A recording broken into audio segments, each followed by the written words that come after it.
الله السميع العليم من الشيطان اللعين الرجيم.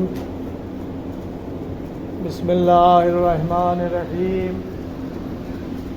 الحمد لله رب العالمين، والصلاة والسلام على أشرف الأنبياء والمرسلين وخاتم النبيين أبي القاسم محمد وعلى أهل بيته الطيبين الطاهرين المعصومين، ولعنة الله على أعدائهم أجمعين. أما بعد، فقد قال سبحانه تبارك وتعالى في قرآن مجيد والفرقان الحميد، وهو أصدق الصادقين وقوله الحق. بسم الله الرحمن الرحيم.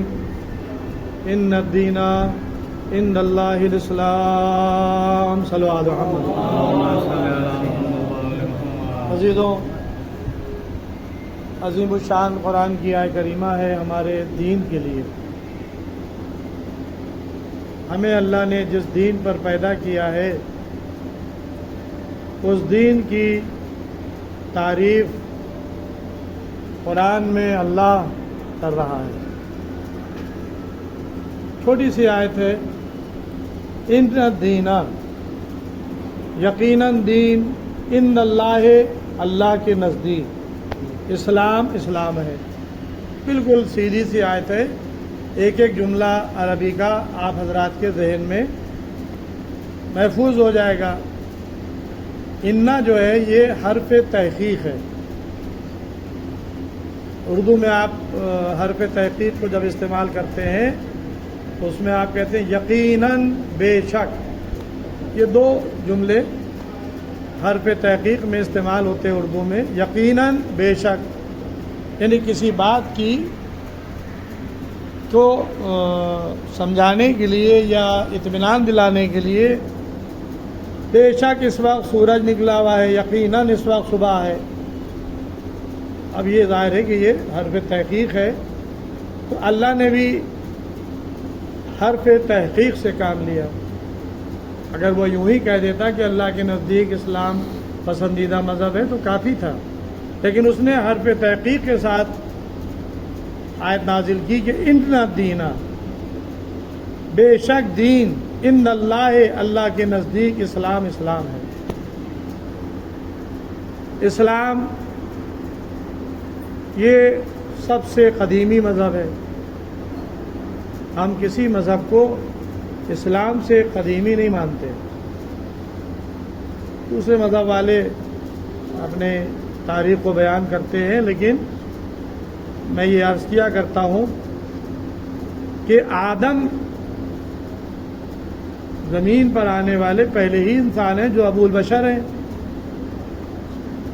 تو جب آدم آئے تو آدم کون ہے؟ نبی ہیں، اللہ کے بھیجے ہوئے خلیفہ ہیں زمین پر.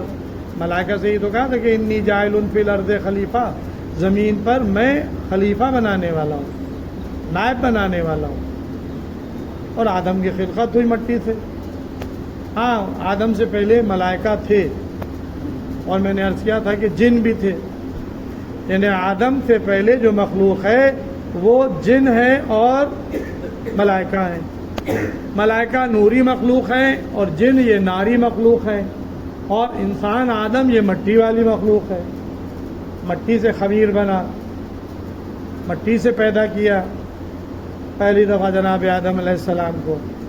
اور اہتمام یہ کیا کہ اعلان ہو گیا کہ جب میں آدم کے جسد میں روح پھونکوں تو تم سب کے سب سجدے میں چلے جانا. الا ابلیس نے سجدہ نہیں کیا. ابا واستکبر وکان من الکافرین، اس نے تکبر کیا، گھمنڈ کیا اور کافرین میں سے ہو گیا. لیکن میں ایک سوال کرنا چاہتا ہوں کہ آدم ہو، چاہے جنات ہوں، چاہے ملائکہ ہوں، ان سے پہلے کی مخلوق کون ہے؟ تو حدیثیں بڑھ کر آواز دیں گی. پیغمبر اسلام یہ ارشاد فرماتے ہوئے نظر آئیں گے کہ اول ما خلق اللہ نوری، اللہ نے سب سے پہلے میرے نور کو پیدا کیا. پھر سوال پیدا ہوتا ہے کہ اللہ نے پیغمبر ہی کے نور کو پیدا کیا؟ نہیں. دوسری حدیث میں ارشاد فرماتے ہیں کہ انا وعلی من نور واحد، میں اور علی ایک نور کے دو ٹکڑے ہیں، ایک کو نبوت ملی ہے اور ایک کو امامت ملی ہے. صلو علی محمد. اور پھر میں یہاں پہ رکتا نہیں ہوں، اس لیے کہ دلائل ہیں، دامن وقت میں گنجائش نہیں ہے کہ ان تفصیلات میں جاؤں. پنجتن پاک کیا ان سے الگ ہیں؟ 14 معصومین کیا ان سے الگ ہیں؟ یہ سب ایک نور ہیں جس کو 5 بھی بنایا اور 14 بھی تقسیم کر دیا. ایک ہی نور کو 5 میں بھی تقسیم کیا اور 14 میں بھی تقسیم کر دیا.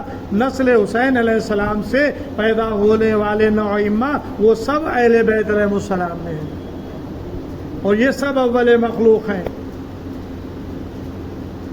ان کی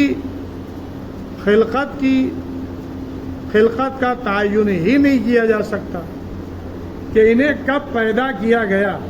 بھائی رسول نے یہی تو کہا کہ اول ما خلق اللہ نوری، اللہ نے سب سے پہلے میرے نور کو خلق کیا. تو اس کا مطلب یہ ہے کہ نہ ملائکہ تھے، نہ جنات تھے، نہ زمین، نہ آسمان، نہ پہاڑ، نہ سمندر، نہ دریا، کچھ نہیں تھا، نہ آفتاب، نہ ماہتاب، یہ سب کچھ نہیں تھا.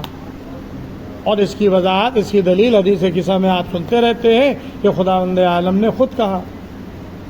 ہم آپ اگر کہیں نا تو کہا جائے کہ یہ اہل بیت کی محبت میں اہل بیت کو بڑھا دیتے ہیں.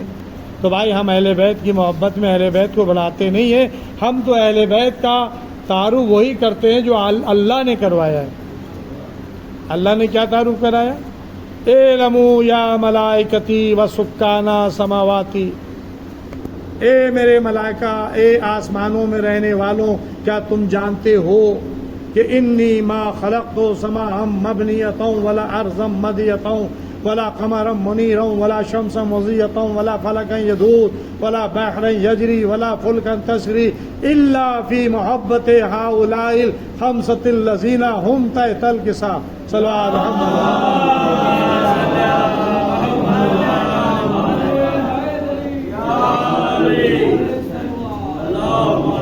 اب آ رہا سنا کرتے ہیں حدیث قصہ کے فقرے ہیں، اور حدیث قصہ میں فقرے 2 مرتبہ آئے ہیں. ایک جبرائیل کی زبانی آئے ہیں اور ایک سیدہ کے زبانی آئے ہیں. اب میں معصومہ کی کیا فضیلت بیان کروں، اور اگر میں جملہ کہوں تو انصاف نہیں ہوگا سیدہ کے ساتھ. جبرائیل امین اگر آ جاتے اور آ کر اللہ کی بات کو بیان کر دیتے تو کل یہ کہا جاتا کہ جبرائیل امین سے سیدہ نے سنا اور بیان کیا. جیسے حدیث کے سامنے نہیں ہے، ان جابر ابن عبداللہ انصاری ان فاطمۃ الزہرا. کیا ہے؟ بیچ میں ایک راوی ہے، کون؟ جابر ابن عبداللہ انصاری ان فاطمۃ الزہرا. جابر ابن عبداللہ انصاری نے حضرت فاطمہ زہرا سے سنا. یہ حدیث قصہ کی ابتدا ہے. تو بھائی اگر جبرائیل آ کر پہلے بتا دیتے تو پھر یہ ہوتا کہ ان جبرائیل امین وان فاطمۃ الزہرا. پہلے جبرائیل نے کہا پھر فاطمہ زہرا نے کہا، تو فاطمہ زہرا کو جو علم ہوا وہ جبرائیل کے ذریعے سے ہوا. تو فاطمہ زہرا کی عظمت میں کمی آ جاتی. اللہ کو بتانا تھا کہ فاطمہ زہرا جبرائیل کے بتانے کی محتاج نہیں ہے. فاطمہ زہرا رہیں گی زمین پر لیکن سنیں گی آسمانوں کی کہ اللہ ملائکہ کے درمیان، فرشتوں کے درمیان کیا خطاب کر رہا ہے. یہ حدیث قصہ کی یہ سند ہے جس میں سیدہ نے پہلے بیان کیا کہ ملائکہ سے اللہ نے کیا خطاب کیا، جبرائیل نے وہی بات بعد میں آ کے بتائی. اب کیوں ایسا ہے وہ بھی سن لیے. اے فاطمہ، اگر علی نہ ہوتے تو تمہارا کوئی کفو نہ ہوتا. آدم سے لے کر خاتم تک یہ حدیث آپ نے سنی ہے کہ اے علی، اے فاطمہ، اگر علی نہ ہوتے تو تمہارا کوئی کفو نہ ہوتا آدم سے لے کر قیامت تک۔ تو بھائی علی وہ ہیں کہ جو زمین پر رہے اور رسول معراج پر ہو ہی آئے، ساتوں آسمان پار کر لیے، عرش کی منزلوں کو طے کر لیا۔ اللہ، اب ظاہر ہے کہ میں اللہ کو محدود نہیں کر سکتا، جس نے محدود کیا وہ پھر اللہ کو، ظاہر ہے کہ اللہ پھر ایک جگہ آ گیا عرش پر، تو ظاہر ہے کہ وہ سنیوں کا عقیدہ ہے کہ وہ عرش پر بیٹھتا ہے، ہمارا عقیدہ نہیں ہے۔ اس کی کرشمے کائنات میں پھیلے ہوئے ہیں، لیکن قرآن نے کہا ہے، اس لیے میں کہہ رہا ہوں کہ دو کمانوں کا فاصلہ رہ گیا۔ جب رسول شب معراج گئے تو اللہ نے کہا اور قریب آؤ، اور قریب آؤ۔ اب کس نے کہا؟ اللہ نے کہا، پتہ نہیں کس نے کہا، اس لیے کہ وہاں آواز آ رہی تھی، ادعونی ادعونی، اور قریب آؤ۔ تو بھائی اللہ متکلم ہے، یہ اللہ کی صفات میں ہم مانتے ہیں۔ اگر متکلم نہ ہوتا تو جناب موسیٰ سے کوہ طور پر کلام کیوں کرتا؟ تو یہ کوہ طور پر اللہ کا موسیٰ سے کلام کرنا یہ متکلم ہونے کی دلیل ہے۔ تو جس طرح سے کوہ طور پر اللہ نے موسیٰ سے کلام کیا، اسی طرح سے عرش پر اللہ نے رسول سے کلام کیا، اور قریب آؤ، اور قریب آؤ۔ لیکن بھائی ایک بات ہے، موسیٰ میں اور رسول میں فرق یہ ہے کہ موسیٰ کے دور میں علی نہیں تھے۔ کاش موسیٰ نے علی کی آواز کو سن لیا ہوتا تو وہ تصدیق کرتے کہ کوہ طور پر کلام کون کر رہا ہے۔ اب ظاہر ہے کہ موسیٰ نے آواز ہی نہیں سنی تھی۔ ہم یہاں پہ انور بھائی اذان دیتے ہیں، باہر سمجھ جاتے ہیں بھائی آج کی اذان جو ہے انور بھائی دے رہے ہو، کوئی اور دے رہا ہوتا بھائی آج انور بھائی آئے نہیں ہے، کیونکہ ہم انور بھائی کی آواز کو پہچانتے ہیں۔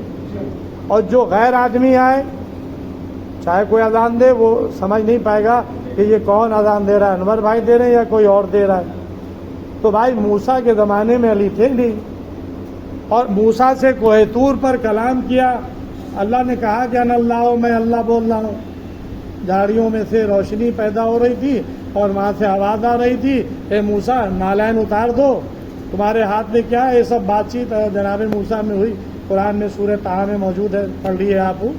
تو بھائی موسیٰ نے علی کی آواز کو سنا نہیں تھا، تو کچھ کہا بھی نہیں، بھائی یہی سمجھتے رہے کہ اللہ نے کہا کہ انا اللہ، میں اللہ بول رہا ہوں، تو بس موسیٰ سمجھ گئے کہ میں اللہ سے بات کرتا ہوں، وہ جائز اس میں آواز پیدا کر دے۔ لیکن جب رسول خدا عرش پر گئے تو عرش پر جب اللہ نے رسول سے کلام کیا تو رسول نے ایک سوال کیا، اے اللہ، اے پروردگار، یہ تو علی کے لہجے میں کلام کیوں کر رہا ہے؟ علی کے لہجے میں کیوں کلام کر رہا ہے؟ یعنی گویا رسول علی کا لہجہ پہچانتے تھے اور چھوڑ کر زمین پر گئے تھے، تو اللہ سے کہا کہ تو علی کے لہجے میں کیوں کلام کر رہا ہے؟ کہا کہ مجھے معلوم ہے کہ زمین پر تم علی سے زیادہ کسی کو دوست نہیں رکھتے، اس لیے ہم نے علی کا لہجہ اختیار کیا۔ میں کہوں گا لہجہ بھی علی کا اور زبان بھی۔ اب ظاہر ہے کہ زبان علی کی تھی، لیکن کہا کیا گیا؟ لسان اللہ، یعنی علی کی زبان ہے، لیکن حدیث میں کیا ہے؟ لسان اللہ، اللہ کی زبان۔ بھائی اللہ زبان رکھتا کہاں ہے؟ عین اللہ، اللہ کی آنکھ، ید اللہ، اللہ کا ہاتھ، یعنی اعضاء علی کے ہیں اور نسبت اللہ کی طرف ہے۔ تو بھائی جب اعضاء کی نسبت اللہ کی طرف ہے تو یہ آواز جو معراج میں آ رہی تھی، اور قریب آ جاؤ، اور قریب آ جاؤ، دو کمانوں کا فاصلہ رہ گیا، تو بول اللہ رہا تھا، لہجہ علی کا اختیار کیا تھا۔ صلی اللہ علیہ محمد۔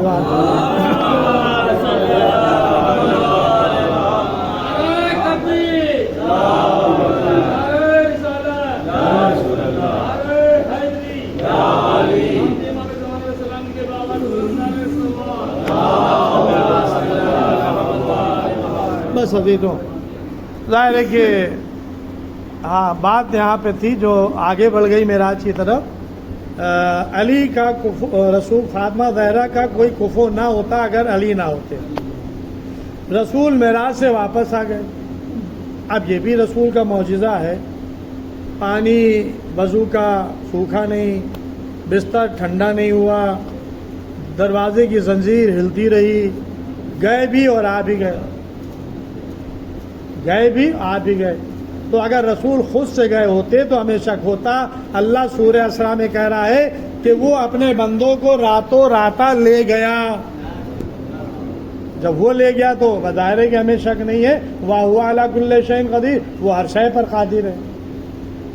لیکن جب علی رسول معراج سے واپس زمین پر آ گئے، جس بات کے لیے میں نے زحمت دی، یہ واقعہ بیان کیا، وہ بات یہ ہے کہ جب رسول زمین پر واپس آ گئے تو مولا علی نے رسول خدا سے کہا، یا رسول اللہ، معراج کے حالات آپ بیان کریں گے یا میں؟ تو بھائی، جب علی زمین پر رہ کر معراج کے حالات کو بیان کر سکتا ہے تو علی کی زوجہ اگر زیر چادر ہے اور اللہ کے کلام کو بیان کر رہی ہے تو ہمیں تعجب کی کیا بات ہے؟ صلوات محمد۔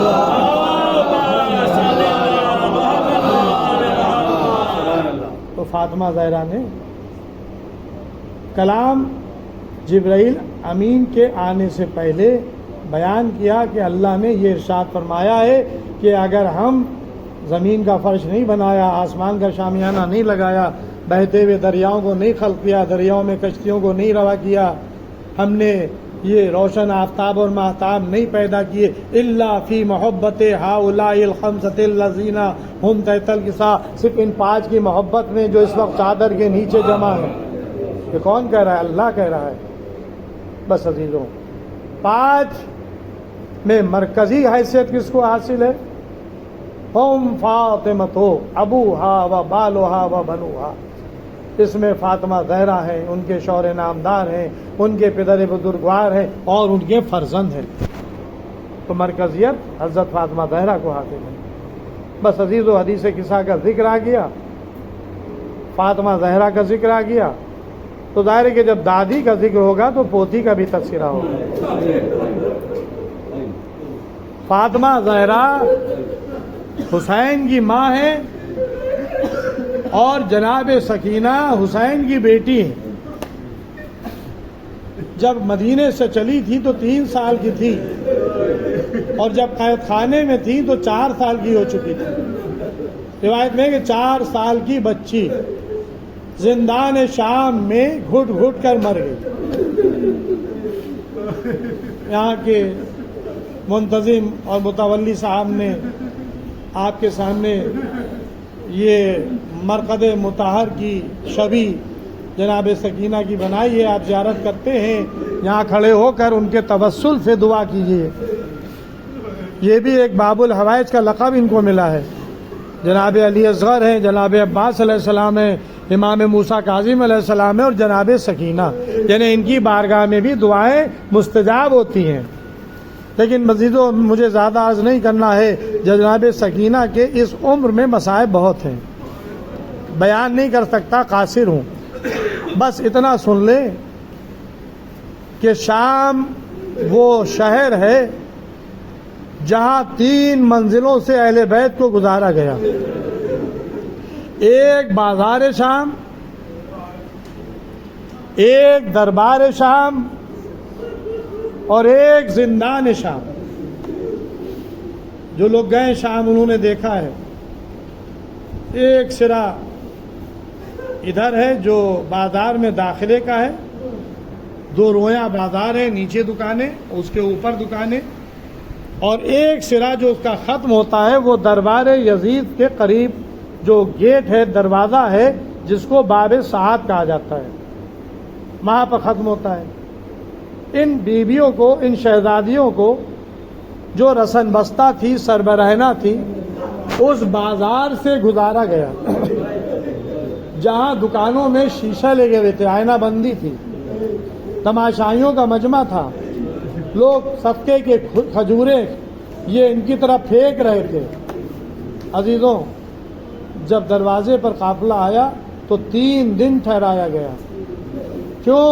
ابھی دربار سجایا جا رہا ہے۔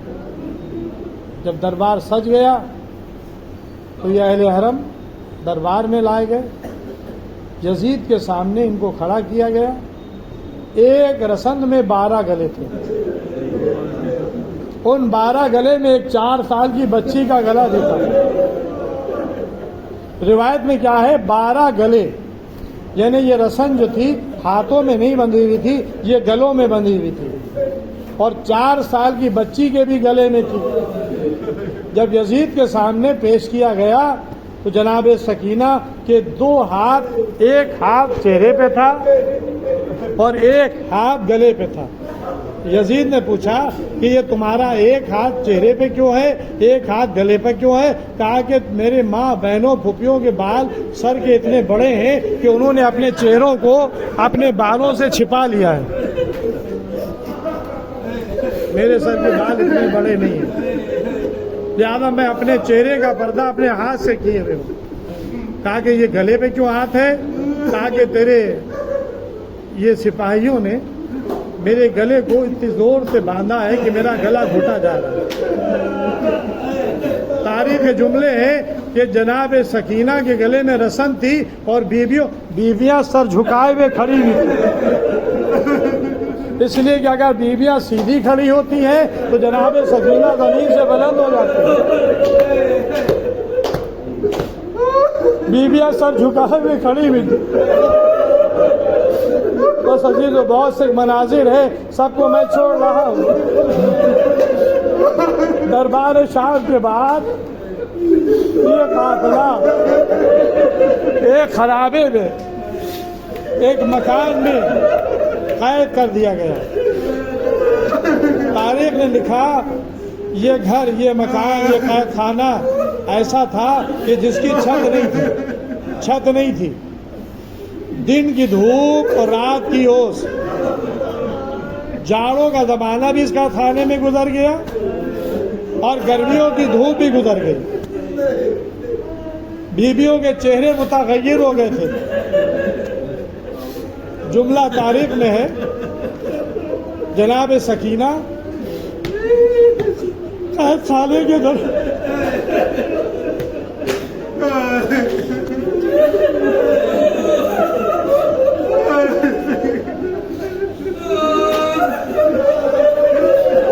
جناب سکینہ قید خانے کے دروازے پر بیٹھتی تھی۔ جب شام کا وقت ہوتا تھا، پرندے اڑ کے جاتے تھے تو پوچھتی تھی پھوپھی اماں یہ پرندے کہاں جا رہے ہیں؟ جناب زینب جواب دیتی تھی بیٹی یہ اپنے اپنے آشیانوں میں جا رہے ہیں۔ پھوپھی اماں ہم اپنے گھر کب جائیں گے؟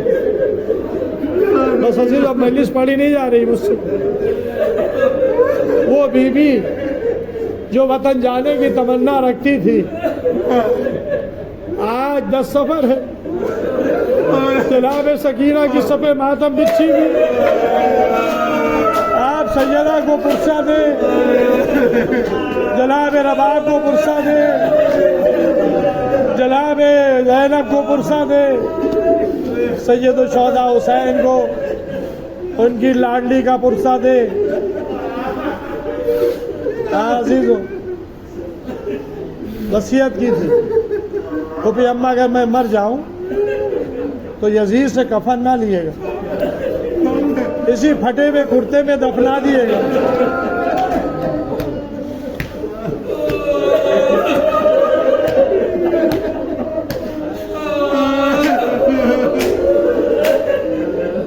خان میں حسین آئے،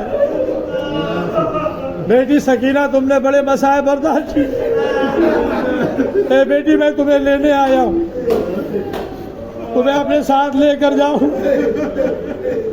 سکینہ خواب سے بیدار ہوئی، قید خانے میں دیکھنا شروع کیا۔ جناب زینب نے پوچھا بیٹی کسے ڈھونڈ رہی ہے؟ پھوپھی اماں میرا بابا، پھوپھی اماں میرا بابا آیا تھا، مجھ سے کہہ رہا تھا میں مجھے لے کے جاؤں۔